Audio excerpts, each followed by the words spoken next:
All right, guys, I'm super happy and excited to say that the League of Legends offseason is heating up. We're now getting to that prime time. We're getting closer and closer to the end of Worlds. Stories are starting to happen. Things are moving behind the scenes right now, which is actually good. And, we're lucky to be joined right now by LEC Wooloo himself. He's the perfect person to have, during these crazy times. And there's a pretty big story that's developing right now over in the LEC. So, Wooloo, what's going on in Europe right now, and how excited should people be about it? Okay, so this off-season, Fnatic has already been a big topic, and it will continue to be a big topic because they are looking a lot of potential changes. And one new role where they are really looking at a lot of possible changes is the jungle position. Basically, Razork's position in Fnatic is not certain at all anymore. In fact, it's very unlikely that he will play for the team next year. Even if his contract is ending next year, Fnatic are looking to change jungler. But because of this 1 year contract he still has, it's a complicated task to get something in return for Razork. Yeah, I mean, and obviously this is a really, really big story because Fnatic, insanely big organization, big fan base, popular team. Razork, big player, big talent. Those two, Razork and Fnatic have been tied together for a long time now. And there's always been, possibilities and options and all that stuff. But obviously this is a big, big, big LEC story. But like you said, with him still being under contract, I'm sure that does add, extra complications and implications and stuff. So, what are the different options and stuff there? Is there going to be some massive buyout? Are we talking trades? What can you talk a little bit about what the possibilities are? Yes, so since he still has a 1 year contract, Razork is not just a free agent. A team will have to take over his contract, and Fnatic have. I think it's important context to understand Fnatic's off season, but they have limited budget to build a new roster. But if they sell Razork, this can help them a lot because first they get Razork off payroll. Razork is the highest paid player on Fnatic, so if they don't have to pay his salary anymore, that's already a huge relief. And on top of that, if they maybe can get a buyout for him, that can also help their off season. Now the thing is, since Razork is expensive, it will be hard to get a buyout for him. So there is another solution, which is to trade Razork with another player. And Fnatic have actually attempted such a few trades. For example, they have suggested, they have asked Navi to trade Razork for Rilesh. So this move would see Razork go to Navi and Rilesh go to Fnatic instead. But Navi was not interested in this suggestion, so this really didn't go much further than just Fnatic asking. Another such scenario is Fnatic was interested in Rooster for the top lane, the top laner of Team BDS. Again, there have been some exchanges there with BDS to see maybe Fnatic send Razork to BDS and Fnatic get Rooster for the top lane in return. But same thing, BDS are not interested. BDS really want to keep the top laner they currently have. They want to keep Rooster. But there's a few other possibilities with teams that are still on the table. Yeah, so I mean, obviously, it sounds like some very, very interesting stuff going on when you start talking about trades, buyouts, contracts. It's all going to get complicated, and yeah, when you're trying to get these things done, Fnatic has to have something that makes sense for them. These teams have to have something that makes sense for them. But yeah, this is obviously, like I said, just a very, very big and interesting story. But also just with how talented of a player Razork is, and how getting him can instantly, probably put you in contention conversations and going to worlds and stuff like that. I'm sure. I mean, if the pieces He had fall a difficult together, year. he's He one of had a bad those. year. He had Yeah. a bad year.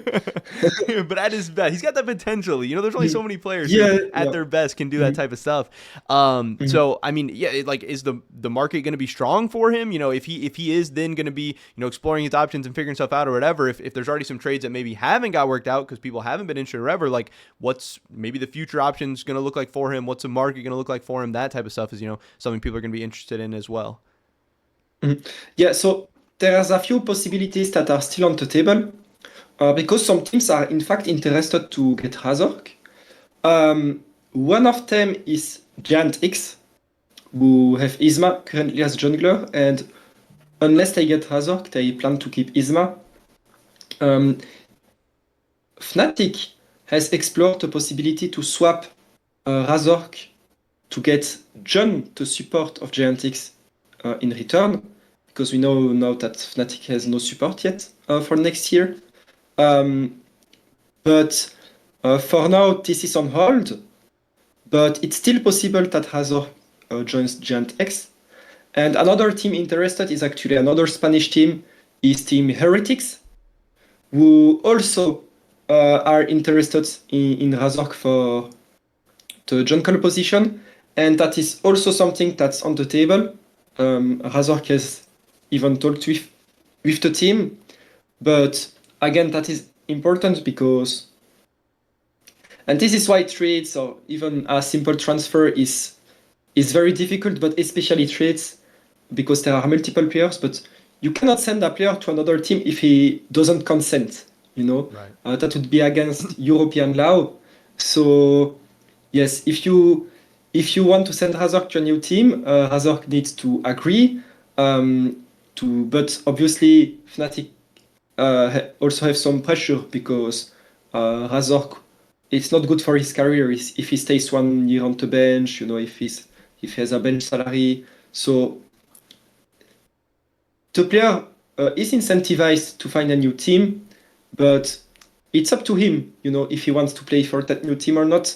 So especially at trade, you need both players to agree to the trade and both teams.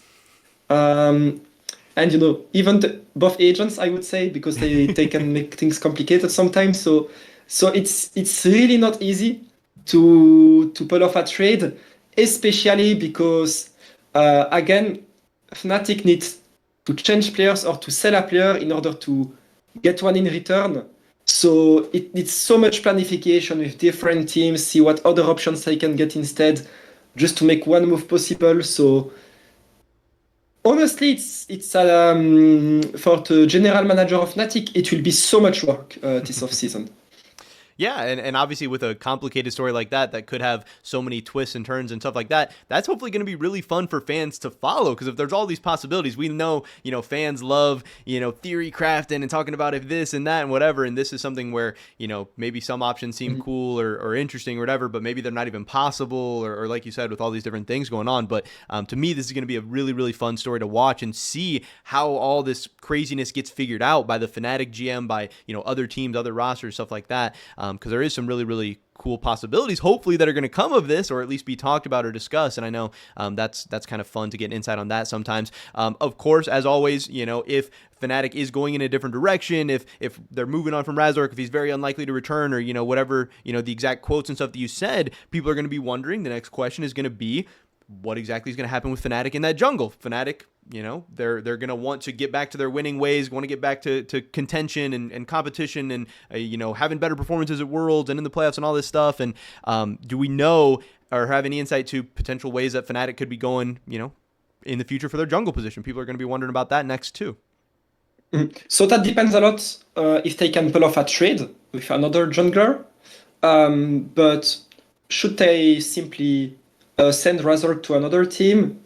They are also considering options from the ERLs, from Tier 2 in Europe, but it's still too early to know which player will Fnatic secure instead.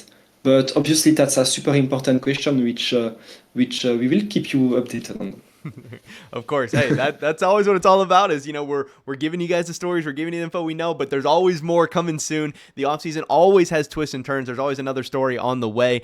So yeah, the latest that we're hearing from Wooloo is that, it sounds like Razork is unlikely to be the Fnatic jungler next year. I'm sure, right now he's exploring his options. The team is exploring theirs. We're not really, super advanced or far along in this just yet, but I'm sure there's a lot more to come. And obviously, Sheep Esports is going to be the place for you guys to find out all that latest information whenever some more of this stuff does start to develop a little bit further along. But even for right now, still a very, very spicy story, still a very, very big one that'll be a part of this offseason for sure. So I wanted to thank Wooloo for hopping on this call, giving us all the latest information, and I'm definitely hoping we hear from you soon because I can't wait to see what's going to happen with this and all the other crazy stories in the League of Legends offseason.